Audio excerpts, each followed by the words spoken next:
Лесли е роден во 1952 година во Милвоки во Соединетите Американски држави како недоносено бебе.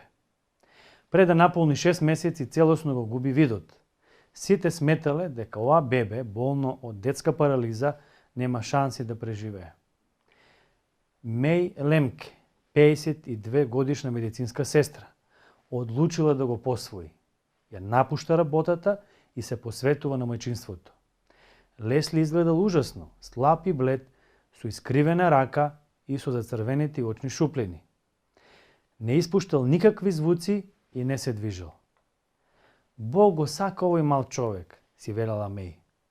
Го масирала секој ден, го раздвижувала, посебно искривената рака. На крајот Лесли можел да ја протега нанапред. Секоја вечер Меј се молела за Лесли. Те молам Боже, направи нешто специјално за Лесли. Подари му некаква дарба. Но Лесли не покажувал никакви знаци на подобрување на неговото здравје. Минуваат години додека тој се научил да стои право и да оди бавно. Но кај него имало нешто необично. Кога ќе ги допрел жиците на некој музички инструмент, си замислил како да ги гали со прстите.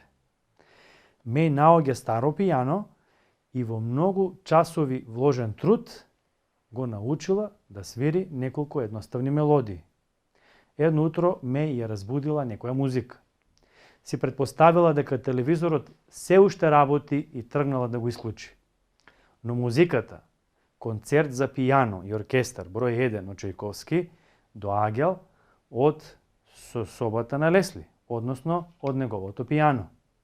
Меј паднала на колена и почнала да му благодари на Бога што му подарил на 16 годишниот син способност да свири без грешка музичко дело што го чул само еднаш.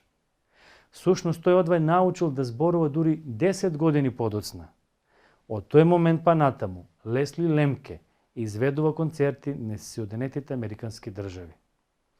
Музичката дарба на Лесли е остар контраст со неговиот физички и умствен инвалидитет. Тоа е вистинско чудо, неверојатен одговор на молитва.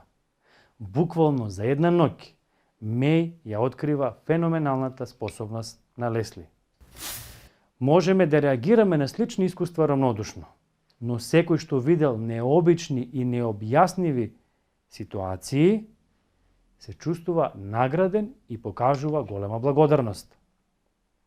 Скептичниот рационализам автоматски го отфрла се она што необјаснливо, надприродно и недокажливо како неубедливо и невистинито. На таквите догматични сомнежи се спротиставуваат мноштво лични искуства. Тие најдобро и единствено можат да бидат објаснети преку прифаќањето на фактот дека постои повисока сила која е активно вклучена во нашиот живот. Таа сила е семокниот Бог. Оваа идеја не ги изненадува христијаните. Библијата зборува за необични случаи кои што немаат разумно објаснување. Аврам и Сара биле исклучително надарена, но бездетна брачна двојка. Во својата длабока старост, кога не било возможно да имаат деца, тие го добиле синот Исак.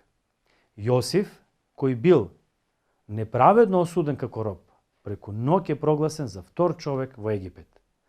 Отровна змија го каснала апостол Павле без да му се случи нешто. Човек кој бил парализиран од детството, наеднаш почнува да оди на заповед на Исус Христос. И списокот на примери може да стигне дури до денес. Ако не ги затвараме очите пред сведоштвата на главните херои и очевици, ќе дојдеме до резултат што восхитува. Верата и Божјото постоење и дејствување знае да биде поразумна од обидите да ги објасниме чудесните настани без Бога.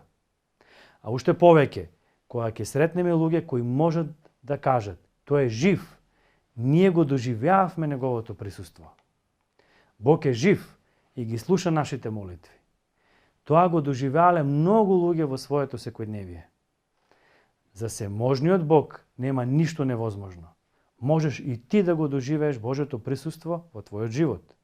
Моли му се и барај да ти се покаже во твојот живот. И Бог ќе го направи тоа.